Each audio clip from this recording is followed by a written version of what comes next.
I would love to tell this story. I will warn you, it's a little bit, there's two big things that played into it. I will explain them both, but bear with me for a second. So the question is, how did the Haudenosaunee tribe end up declaring war on Germany and the Axis powers in World War II? So the Haudenosaunee, otherwise known as the Iroquois Confederacy, or what is commonly referred to as the Six Nations tribe, are made up obviously of 6 independent native nations. These include the Oneida, the Onondaga, the Mohawk, the Cayuga, the Seneca, and the Tuscarora. And back in 1941, there was a man by the name of Warren Green, who was a member of the Onondaga tribe of New York. Warren was selected for selective service back in 1941, otherwise known as the U.S. military draft. After receiving his notice and going to the Army station to get checked out, he was ultimately called upon to serve his country in the war. He was then sent to his first training base, and it was at his first training base that his mother appealed the decision to let her son enter the United States draft. Her reasoning was that Warren was a part of the Onondaga tribal nation. He was part of Six Nations tribe.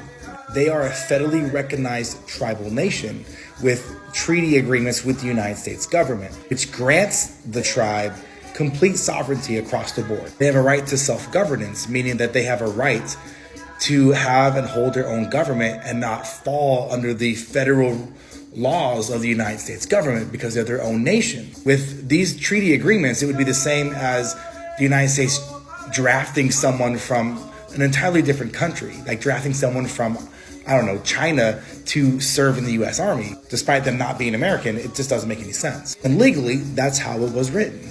She claimed that the Onondaga were not a conquered people. They were given treaty rights from the U.S. government and don't fall under these rules. And so therefore, he does not qualify or is eligible to serve in the U.S. Army under the Selective Service Act.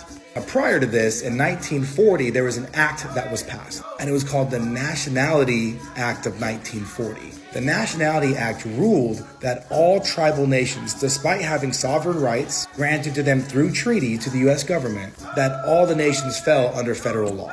And this would include selective service. This would include them having to participate in the draft. So the Six Nations, realizing this, decided rather than fighting this, they were going to make sure that if this happens, that it's going to be done on their own terms. So in lieu of everything that was going on, they had a tribal meeting. All of the Six Nations showed up and they made a decision on what it is they were going to do. They both recognized their sovereign rights as an independent nation and also solve this nationality thing with their men and women who are going to be drafted into World War II. So on June 14th, 1942, a spokesperson for the Confederacy of Iroquois Native Nations, Six Nations, read this: "We represent the oldest, though smallest democracy in the world today. It is the unanimous sentiment among Indian people that the atrocities of the Access Nations are violently repulsive to all sense of righteousness of our people, and that this merciless slaughter of mankind can no longer be tolerated. Now we do resolve that it is the sentiment of the Council that the Six Nations of Indians declare that a state of war exists between our Confederacy of Six Nations on the one part and Germany, Italy, Japan, and their allies against whom the United States has declared war on the other part." And so they officially declared war on Germany and the Axis powers. The funny thing is, this isn't the first time, because one of the big reasons why the Nationality Act exists at all was because native nations had to independently declare war in World War I in order to send because we were not U.S. citizens, in order to send our own men and women to fight in the First World War, including the Haudenosaunee.